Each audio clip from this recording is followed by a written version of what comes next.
السلام عليكم ورحمة الله وبركاته. اليوم إن شاء الله باش نعمل مع بعضنا وصفة البيتزا. نستحقوا 600 جرام فرينة، 3 مغارف زيت زيتونة، شوية ماء دافي. كما تشوفوا البول هذه هي خميرة، ساشي خميرة خبز. زدتها مغرفة صغيرة سكر، وحطيتها عليهم كاستي دافي ماء دافي. تبقى هكاك حكي دقيقتين ثلاثة كما تشوفوا تولي تنفج باش تجينا عجينتنا باهية. وهذا اختياري، شويه زعتر وكليل مرحي نجموا تحطوه تنجموا تستغناو عليه. اول حاجه بالطبيعه نحطوا الفرينه نتاعنا، نحطوا معاها مغرفتين صغار ملح، نصبوا كصحفه نتاع الخميره، نزيدوا قدر 3 مغارف زيت زيتونه،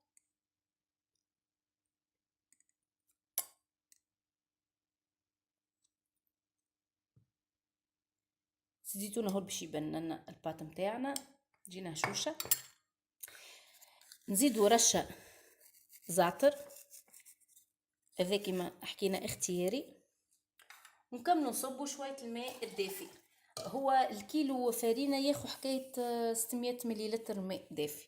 احنا نحطوا اقل شويه ونبداو نزيدوا بشويه بشويه في العجنه. نجمو زاده نستغناو على لاباري ونعجنوا بيدينا. تو باش نحط لاباري تعجن. هذه عجينتنا بعد درج تتعجن في لاباري، زاده كيف كيف نجمو نعجنوها بيدينا. باش نعطيكم استوس باش تجينا عجينتنا طريه ومزيانه.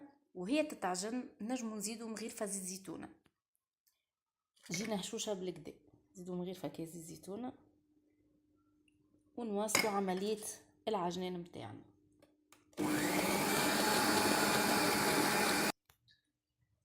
وهذه عجينتنا بعد ما تعجنت بالكدا كما تشوفوا طريه برشا.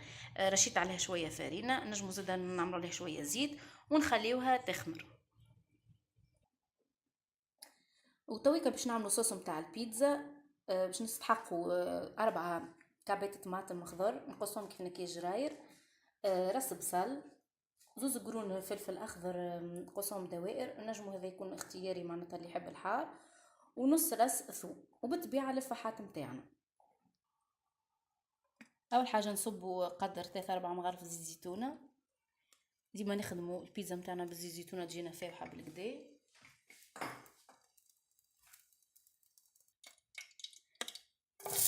نحطوا البصل متاعنا، نحطوا الطماطم،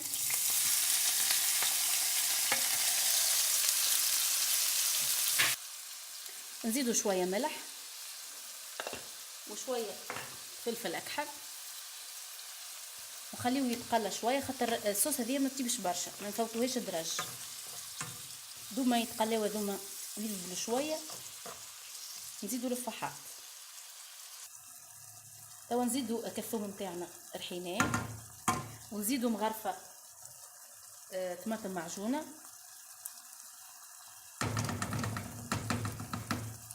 وتوا نفوحوا شويه تابل وكرويه وشويه فلفل احمر. هذا تابل الكرويه نتاعنا.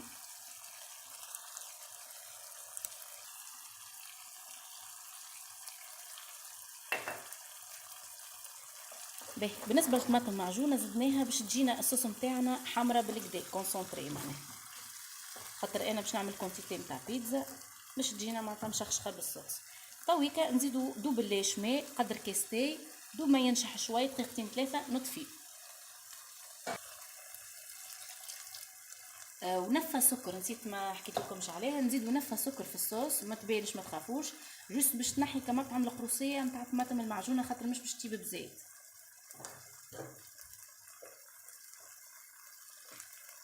نفه صغيره.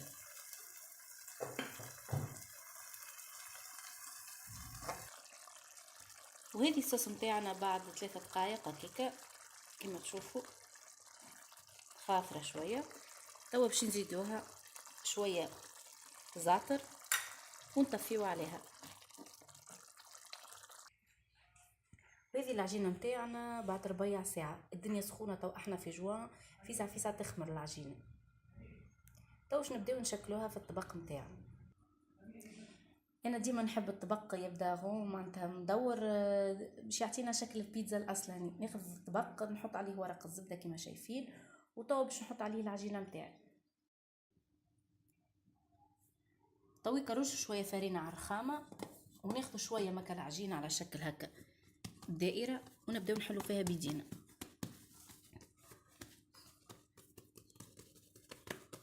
ديما نعملو هكا بصوابعنا اسهل ونحلو. تويكا ناخذ القلقال اسهل لي، كيما تشوفوا لي غران هذوما نتاع الزعتر. نرش شويه فرينه باش ما يلصقش،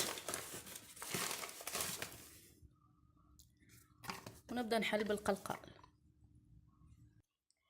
توا شكلناه على شكل الطبق اللي عنا الدائري اللي وريته لكم. نحطوه في الطبق. العجينه نتاعنا ما تكونش عاليه ياسر باش تجينا بعديك خفيفه وباهي. هكا بعد ما شكلنا العجينه نتاعنا، بعد ما شكلنا العجينه نتاعنا في الطبق، نعملو ديتخو هكايا بالفرشيطه ونحطو الصوص نتاعنا. ثم اللي يخلي صوص من بعد دوما تشيح العجينه في الكوشه. انا شفت معناتها الايطاليين بيدهم يطيبوا في البيتزا، يحطوا كل شيء يطيب. بالطبيعه احنا باش نعملوه بالطن، الطن نخليوه في الاخر هو الموتزاريلا. طيبوها بالصوص نتاعها. بالنسبه للطلبه ولا العباد المزروبين اللي يخدموا، نجموا احنا نطيبوها كيف هكايا بالكدا، معناتها مثلا 7-8 دقائق في الكوشه على 200 درجه، وبعديك تبرد بالكدا ساعتين من زمان. نخبيوها نغلفوها بحاجه بلاستيك غذائي، ونكنجلوها في الكونجيلاتور. مثلا روحنا من القرايه ولا من الخدمه، نجبدوا البيتزا نتاعنا نزينوها بجبن الطن شويه زيتون، كل انسان حسب ذوقه، ونحطوها في الكوشه دريج من زمان تطيب. توا باش نحطوها في الفور، نحطوها في الوسط على درجه حراره 200 درجه حتى 220 ميسالش، ونخلوها بين 7-8 دقائق.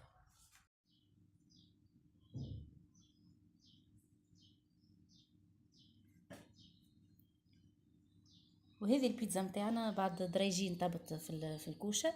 توا خرجناها وهي سخونه. باش نزيدك الشرائح نتاع الفلفل، هذا اختياري بالنسبه للناس اللي تحب الحار، نزيدش برشا.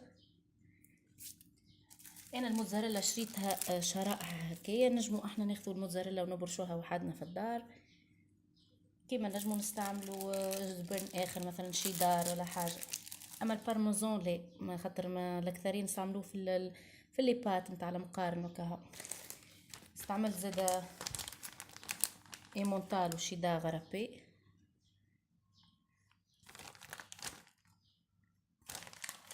وباش نزيدو شويه زيتون، نجمو نستعملو زيتون اكحل، انا عملت زيتون الاخضر. بالنسبه للجماعه اللي يحبوا الكبار نجمو نزيدو كعبه كبار. هي بيتزا شويه على تونيزيان، معناها شويه طن.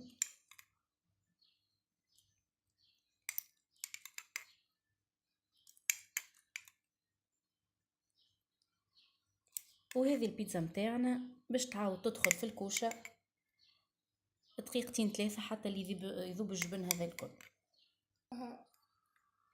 وهذه البيتزا نتاعنا بعد ما دخلناها دقيقتين للكوشه كيما تشوفوا الموتزاريلا ذابت. ان شاء الله تجربوا وصفتنا، واكيد مش باش تندموا. بالشفاء ليكم، وما تنساوش تشتركوا معنا في القناه.